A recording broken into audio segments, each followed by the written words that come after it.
विनोद एक IT company में काम करता है। विनोद और उसकी पत्नी रीमा की जिंदगी अचानक बदल गई जब विनोद की आईटी कंपनी ने उसे दिल्ली से पुणे ट्रांसफर कर दिया। वे दोनों बहुत खुश थे कि उन्हें एक नया शहर देखने और नई शुरुआत करने का मौका मिलेगा। पुणे में पहुंचते ही उन्होंने एक बहुत ही बड़ा घर किराए पर ले लिया। घर देखने में बहुत ही सुंदर था। शांत इलाका, हरियाली से घिरा हुआ। उन्हें ये घर अपने एक सपने के जैसा लग रहा था। लेकिन ये सपना जल्दी ही एक बुरे सपने में बदलने वाला था। शुरुआत के दिन बहुत ही अच्छे रहे। घर में काफी शांति थी, लेकिन धीरे धीरे अजीब चीजें होने लगी। विनोद को कई बार ऐसा लगता जैसे कि कोई उसकी निगरानी कर रहा हो। जब वह घर में अकेला होता तो उसे लगता कि शायद कोई उसके पीछे खड़ा है, लेकिन जब वह मुड़ता तो वहां कोई नहीं होता। कई बार रात को सोते वक्त उसे धीमी धीमी सी आवाजें सुनाई देती, जैसे कि कोई उसके कानों में फुसफुसा रहा हो। रीमा ने भी महसूस किया कि घर में कुछ तो गड़बड़ है, लेकिन वे दोनों इस बात को नजरअंदाज करते रहे। फिर एक रात विनोद ने देखा कि घर की सभी लाइट बिना किसी वजह से टिमटिमाने लगी और फिर अचानक बंद हो गई। रीमा भी घर के अलग अलग हिस्सों में अजीब हरकतें महसूस करने लगी। एक रात रीमा ने भी बाथरूम में किसी की परछाई देखी, लेकिन जब उसने दरवाजा खोला तो वहां कोई नहीं था। दोनों को अब समझ आने लगा कि इस घर में कुछ तो गड़बड़ है।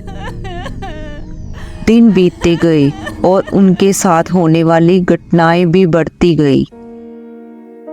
कुछ दिनों बाद दिवाली का त्योहार आ गया। विनोद और रीमा ने सोचा कि शायद त्योहार की रौनक में माहौल बदल जाएगा। उन दोनों ने घर को शानदार तरीके से सजाया, दीप जलाए, रंग बिरंगी लाइटें लगाई और घर को एक नई उम्मीद से भर दिया। रीमा दीप जलाने के लिए एक कमरे में गई। जैसे ही उसने दिया जलाया, अचानक पूरे घर की लाइट्स टिमटिमाने लगी। वह एक पल के लिए रुकी और तभी सारे दिए एक साथ बुझ गए। कमरे में पूरी तरह से अंधेरा छा गया। तभी एक अजीब सी ठंडक उस कमरे में फैल गई। रीमा को डर लगने लगा। डरी सहमी हुई रीमा तुरंत भागकर विनोद के पास आ गई। दोनों हॉल में खड़े थे। तभी अचानक उन्होंने देखा कि एक धुंधली परछाई सामने की दीवार पर उभर रही है। वह परछाई धीरे धीरे साफ होने लगी और उनके सामने एक लड़की खड़ी थी। उसका चेहरा बहुत ही भयानक रूप से जला हुआ था। उसकी आंखें बिल्कुल खाली थी, मानो उसकी आत्मा कहीं खो गई हो। उस लड़की को देखकर विनोद और रीमा बहुत डर गए। विनोद और रीमा अपनी जगह पर जम से गए थे। वे दोनों चीख भी नहीं पा रहे थे। वह लड़की धीरे धीरे उनकी ओर बढ़ने लगी। उसके कदमों की आवाज जैसी फर्श पर नहीं, बल्कि उनके दिलों से गूंज रही थी। जैसे ही वह उनके करीब आई, अचानक उसके शरीर में आग लग गई। उसकी जलती हुई चमड़ी से भयानक दुर्गंध आने लगी। उसकी चीखों ने पूरा घर हिला दिया। वह चीखती जा रही थी और आग में जलती जा रही थी। विनोद और रीमा की धड़कनें तेज होती गई, मानो उनका खून जैसे जम गया हो। और फिर वह आत्मा अचानक गायब हो गई, लेकिन उसकी चीखें अभी भी घर में गूंज रही थी।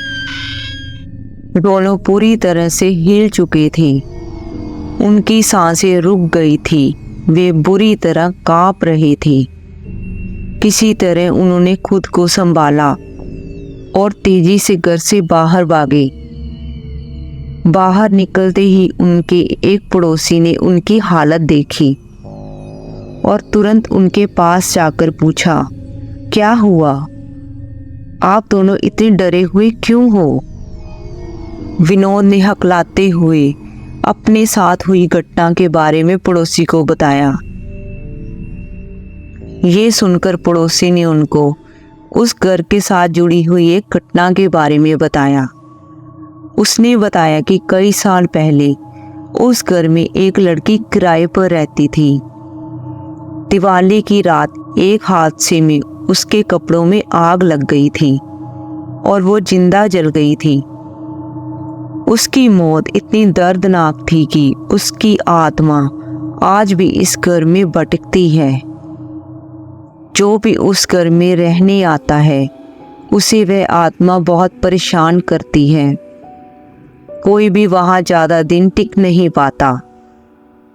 ये सुनकर विनोद और रीमा और भी डर गए। अगले ही दिन उन्होंने वह घर हमेशा के लिए छोड़ दिया।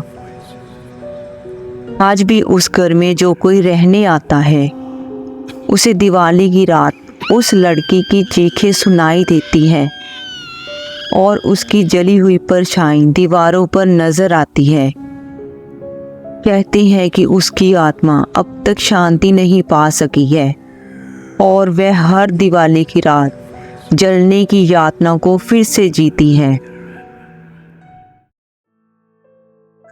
अगर आपको हमारी ये कहानी अच्छी लगी हो तो इसे अपने दोस्तों के साथ शेयर करें, सब्सक्राइब करें और लाइक करें।